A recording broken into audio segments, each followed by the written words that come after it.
Olá, eu sou Thaís, professora aqui da Escola Japacê Educação, e a gente vai responder juntos agora a questão de concurso anterior.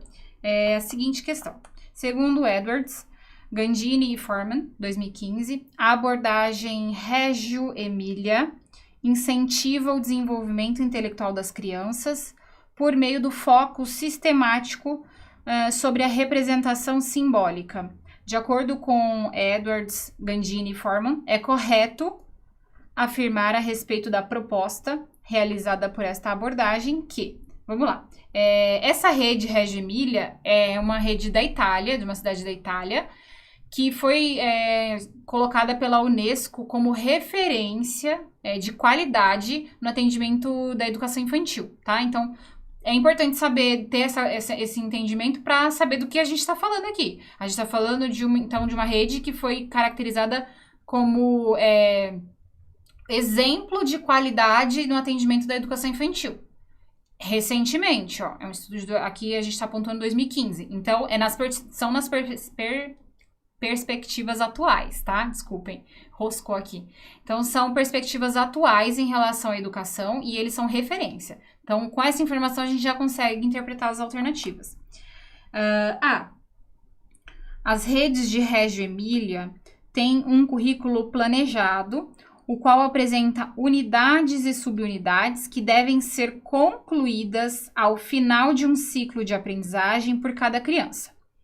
Bianualmente, são realizadas reuniões entre os profissionais da educação e os pais, para discutirem e reelaborarem o currículo conforme a realidade local. Então, 2 pontos aqui importantes que a gente precisa estabelecer. Primeiro, fala sobre o currículo ser planejado em unidades e subunidades e que eles devem ser concluídos em cada final de ciclo. Vamos lá. Primeiro, que não é uma visão rígida desse jeito, porque aqui a gente estaria cobrando uma rigidez muito grande, de dizer, olha, a criança tem que atingir o desenvolvimento até o final deste ciclo. E isso é uma perspectiva muito rígida, que confronta as ideias mais atuais relacionadas à educação. Isso não me parece moderno, não me parece atual, não me parece referência para a qualidade, né? Porque a gente entende que a criança tem o seu tempo, as suas habilidades, as suas dificuldades, e cada um é diferente do outro, a gente não pode ter essa cobrança tão rígida. Além disso, uma das características dessa rede são as reuniões constantes, a participação das famílias, da comunidade. Então, aqui está dizendo uma reunião bianual, né, 2 vezes no ano. Seriam poucas reuniões se a gente está falando de participação ativa, né? Então, a gente já consegue eliminar essa alternativa. Na B, anualmente, então, né, uma vez por ano, a Secretaria de Educação de Reggio Emilia determina para as escolas de educação infantil os projetos que devem ser desenvolvidos, assim como suas respectivas durações. Estes temas servem de referência às escolas que discutem os detalhes do projeto e considerarão a apresentação e a avaliação deles. Então, vamos lá. Aqui está dizendo que a Secretaria de Educação lá de Reggio Emilia impõe, uma vez por ano, os projetos e as durações dos projetos das suas escolas, né? Também é muito rígido, porque não está levando em consideração, por exemplo, as características de cada escola, a contextualização, as necessidades dos alunos. Isso confronta essa ideia mais atual que nós temos em relação à contextualização, a importância de uma relação próxima de atendimento das necessidades, dos interesses do entorno. Então, vai confrontar bem, né? E aí aqui a gente tem também uma unilateralidade, porque está dizendo que esses projetos vão ser colocados pela secretaria. E aí a gente tem que lembrar que essa rede, ela trata com questão participativa da comunidade. Então, a comunidade teria que estar participando dessa elaboração e não de forma impositiva, como traz essa ideia pra gente. Então, também não é. Vamos para C. Por ser esta inovadora, as escolas de Reggio Emilia não apresentam currículo ou planejamento. Baseiam-se na improvisação e acreditam no acaso. Ouvem e observam a expressão infantil, o que as crianças desejam ou sugerem, e a partir dessas observações desenvolvem propostas diárias nas instituições de ensino. Aqui está falando, enquanto lá nas 2 primeiras a gente está falando sobre uma rigidez extrema, e um autoritarismo, digamos assim, essa terceira já tá trazendo, já tá abrindo muito, né? Tá ficando uma várzea.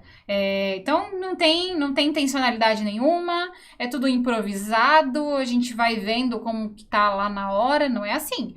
As concepções modernas sobre educação infantil, elas estabelecem, sim, o olhar para o atendimento da participação da comunidade, da família, interesse social local, contextualização da realidade da criança, tudo isso é relevante, mas tudo com intencionalidade pedagógica. Então, aqui tá sem intencionalidade, e o correto seria ter intencionalidade. Cadê, né? Não tem aqui. Então, também tá muito aberto, tá uma ideia muito aberta, tá errado, né? Não é improvisado, é com intencionalidade. D. É vasta a documentação das escolas de Reggio Emília. São documentários, imagens, registros e arquivos que são expostos por todo o mundo. Esse material visa arrecadar fundos para o financiamento das atividades nessas escolas, que apresentam alto custo de manutenção, pois são instituições privadas instaladas em contexto de elite. As escolas de Reggio Emília não têm essa característica de muitas documentações, então já está errado, e muito menos seria para fins de arrecadação de fundos, né? A gente já consegue ver aqui uma discrepância, essa daqui dá até para considerar aquela absurda mesmo, porque não faz nem sentido, mesmo se a gente não conhecesse essa rede, não faria sentido que as documentações fossem feitas para esse propósito de financiamento, certo? Então, a gente vai provavelmente ficar com a E, né? Nas escolas de Reggio Emília, as crianças pequenas são encorajadas a explorar o seu ambiente e a expressar a si mesmas por meio de todas as suas linguagens naturais, os modos de expressão, incluindo, entre outras palavras, o movimento, desenhos, pinturas, modelagens, esculturas, teatros de sombras, dramatização e música.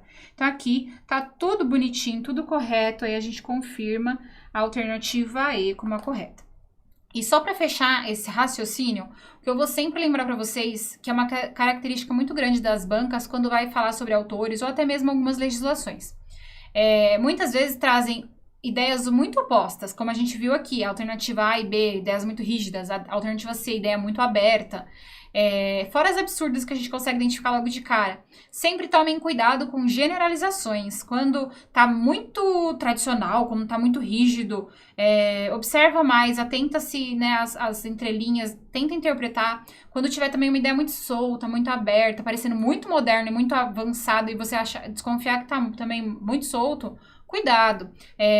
As teorias atuais, né, o que a gente tem estabelecido para a educação na atualidade, são ideias assim, mais avançadas, menos tradicionais, mais modernas, sobre o desenvolvimento da criança e tudo, mas sempre com olhar pedagógico, né? Então, cuidado para não também acabar colocando ideias muito abertas, como a gente viu na alternativa C, sem intencionalidade.